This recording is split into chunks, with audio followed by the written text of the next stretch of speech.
Shalom, Israel. I'd like to give all praises, honor, and glory to Yahweh, Ba'ashem Yahushai, Ba'ashem Rakakwadash, double honors to the apostles and the elders of great millstone, and Shalom to elect out there, doing his work of faith and labor with love and true sincerity. I'd like to get into a quick topic, just thinking about, the mind state of Israel, man, and, just how lost our people truly are. The ways in which they seek and everything in which they do is just completely not of the Heavenly Father, nor desperately searching for the Heavenly Father, man. And all of the reasons and, the things in which we go through, people just tend to look at the factors and not look at, the actual reason, the actual foundation of why all these different things have come to pass. All right, so there's Isaiah 1, the vision of Isaiah, the son of Amos, which he saw concerning Judah and Jerusalem in the days of Uzziah, Jotham, Ahaz, and Hezekiah, kings of Judah. Hear, O heavens, and give ear, O earth, for the Lord hath spoken. I have nourished and brought up children, and they have rebelled against me. So, the Lord, man, just take it on a regular physical aspect. A father has children, they rebel against them. Now they're trying to fend for themselves out in the world, but they don't know nothing about the world. And they forget everything in which that the father or the parents taught them, and they're going about things in their own manner, which is completely wrong. And the only true way to be able to, get something right is for them to go back and lean upon the principles that the parents taught them. And this is the same way how it is with the Lord. The Lord doing everything for us, but our people constantly rebel against his ways and the ways in which he brought us up, because only his ways give us true nourishment of mind, true nourishment of spirit, especially with us being in captivity. Verse verse 3, that the ox knoweth his owner, and the ass his master's crib. But Israel doth not know, my people doth not consider. All sinful nation, a people laden with iniquity, a seed of evildoers, children that are corrupters, they have forsaken the Lord. They have provoked the Holy One of Israel unto anger. They are gone away backward. Right? So everything about Israel, deals with the fact that we strayed away, we walked backwards, we forsook the Lord, and every nation under the sun knows what so-called God they belong to. They know their heritage, and Babylon makes, all nations stray away from everything. But for the most part, people stick to their principles, their core values, whatever they may be. They all heathen, so it doesn't matter. But our people go to everything underneath the sun except for the Lord, which is our righteous power, man. And our people don't even consider it. I watch, still watch, things like Sarnetta and, other people and other YouTubers and other listen to other little podcasts and, people talking about so-called black issues and different things like this. And all you hear about people is, well, what can we do to make this better? And people coming up with all these different suggestions and this is that and the third. But little do these people know that everything stems from the Lord. They wonder, matter of fact, let me go to Isaiah 3, right? Yes, Isaiah 3, and 12. As for my people, children are their oppressors, and women rule over them. O my people, they which lead thee cause thee to err, and destroy the way of thy paths. Now, what children are oppressors and women rule over us. And, a big part of what women uh, having so much power today, or goes back into the curses, you know. And that even, matter of fact, yeah, let me just grab it. Uh, well, let me grab two scriptures pertaining to this. Because the natural way of things, as we know, you know, goes to Genesis 3, 16, and it says, unto the woman he said, I will greatly multiply thy sorrow and thy conception and sorrow. And thou shalt bring forth children, and thy desire shall be to thy husband, and he shall rule over thee. So this is the nature in which what the Lord set everything up. Right? The desire, the wants of a woman shall all be to her husband, and he's going to rule, right? But of course we know what when we go to the curses.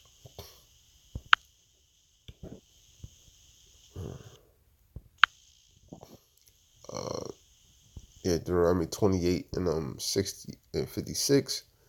The tender and delicate woman among you, which would not adventure to set the sole of her foot upon the ground for delicateness and tenderness, her eye shall be evil toward the husband of her bosom, and toward her son, and toward her daughter. Okay, so because of this, what the Lord calls problems in the household, because we strayed away from the Lord calls the problems within the household, and especially between a man and a woman. Now the Lord gives, the reason for all of these things. Now everything else is merely a factor, right? Because when we look at hardcore bondage, what happened? They forced the woman to have to be hard. They forced the woman to have to be strong in everything that they dealt with, because what, we were separated. Oftentimes the man was separated. Oftentimes, the children were taken away, or if the women were left alone with the children, you know, they had to learn how to be strong for the children. And so a man coming over, had to try to do everything within his power to impress this woman and show that, he was stronger, that he was worthy, you know, uh, to be hers, or to be the protector, the provider, so on and so forth. Which in all aspects of things, of course, that's the way a man should be. But naturally, a man is supposed to just have that respect of a woman, because we are the rulers over them, you know. But through the whole women's liberation thing, which Aaron Russo spoke on, how the elites pretty much wanted to make more people pay taxes, you know, and this also gave more power to women. And now we see everything within the society, it trickled down and got even worse. Ultimately, what, to destroy the whole household. But yet, how it's said in that my people do not consider. But yet, the women of today, they don't even consider these things. They're selfish creatures. The man has to think logically and try to think on all low levels, but the woman thinks emotionally.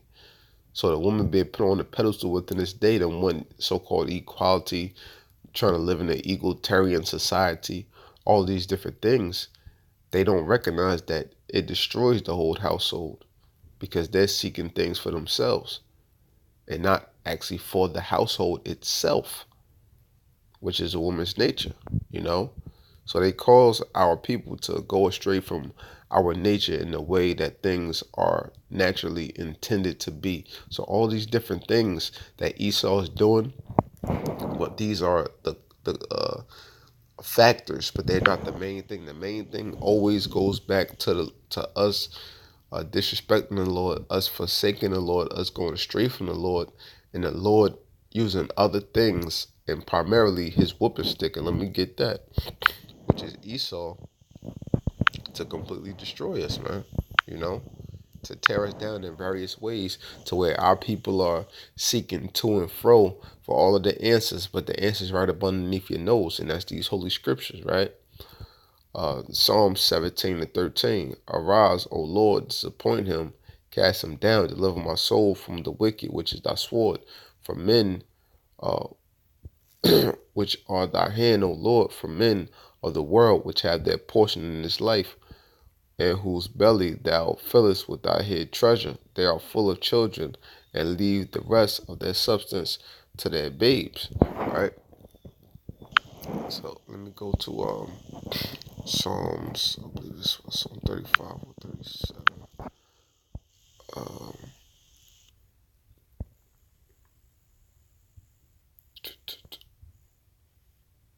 yeah, I just hit this verse.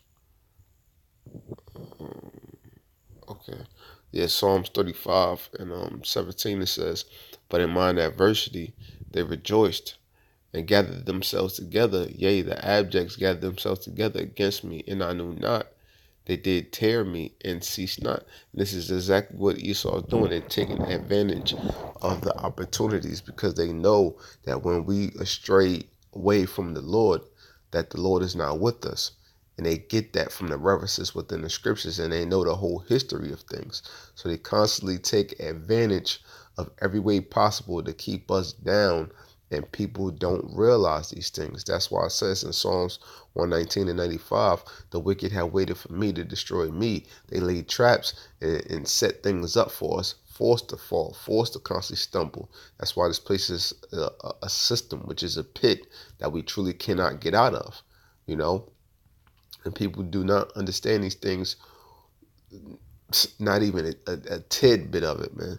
They could get into history, they could quote this and say that, but then they just think it's a white and a black thing, a so-called white and a black thing. Because that has a big part of it, but that's only part of the picture. That isn't what got the ball rolling towards where it is now. You know what I'm saying? And that is the way that people constantly think. They always thinking of the causative factors and not the main reasons for things, man. You know? Uh, go to another one. Um,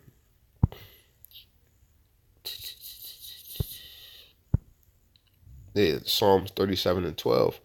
Um, the wicked plotteth against the just and gnasheth upon him with his teeth.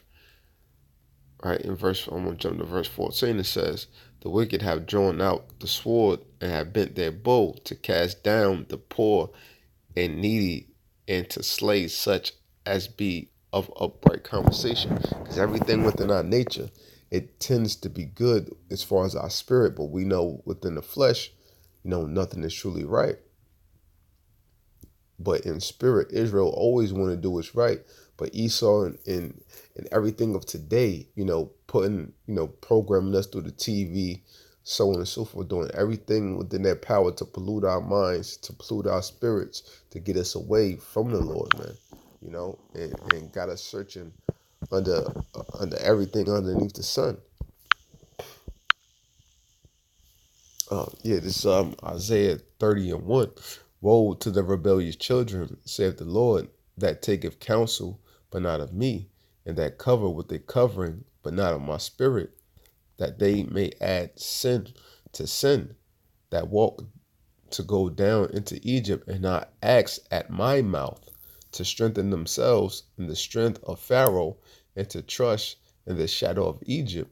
Therefore shall the strength of Pharaoh be your shame, and the trust in the shadow of Egypt your confusion. Well, because our people trust within a society what offers us nothing but oppression. They offer us a small percentage of what's not even a fraction of a percentage was made here in America for us to shit on our brothers, for us to shit on our people, for us to get above them and look down upon them, for us to get above them and to say, oh yeah, I'm living good, but not thinking about the rest of the people, man. And people constantly cover themselves with the money God, with the success God, with chasing their careers, everything within their power to replace the Lord. And Esau is responsible for all of this. But What, as we said, this all what goes back into the curses. So the Lord saying that what the strength of Egypt shall be our shame, and the trust of in the trust in the shadow of Egypt our confusion. Now, what does that all go back to? Once again, us disobeying the Lord's law, statutes, and commandments, right? And this is what the Lord said: the Lord shall smite thee with madness and blindness and astonishment of heart, right? And thou shalt grope at noonday, as the blind gropeth in darkness. And thou shalt not prosper in thy ways, and thou shalt be only oppressed and spoiled evermore, and no man shall save thee, man. You know? So this is all the point. Everything in which we do as a people or whatever, what is not going to prosper.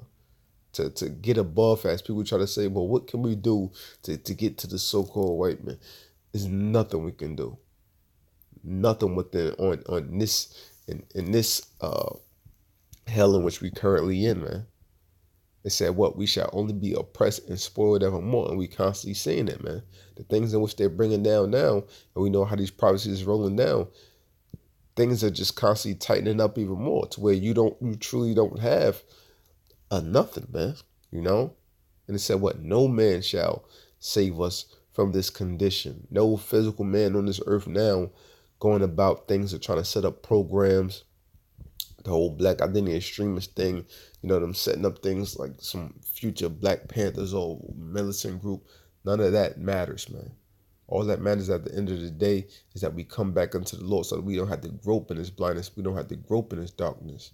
You know, that's the only way that we lift off the mental oppression of our people. And soon enough, the Lord will physically and liberate us from this place with Yahweh Shah's second return, man. You know, but everything always goes back to the foundation, which is the Lord, and everything and nothing else is merely a causative factor. Now, people have to stop looking at the causative factors and look at the main reasons of why things are the way they are, man. You know, but you know, hey, man, Israel just don't consider as the Lord said, man. But, you know, the time is near where, you know, the Lord is waking us up and waking more brothers up by the dozens every single day. So, you know, Lord willing, man, we don't have to deal with this oppression anymore because this is truly hell, man. You know, there's nothing else worse than this, man. But, you know, with that, you know, I hope this segment was edifying. I want to give all praises, honor, and glory to Yahweh, Ba'ashem Yahweh Shai, Ba'ashem Kakwadash, and double honors to the apostles and elders of Great Millstone. And shalom to Lek out there, doing his work of faith and live beloved true sincerity. Shalom.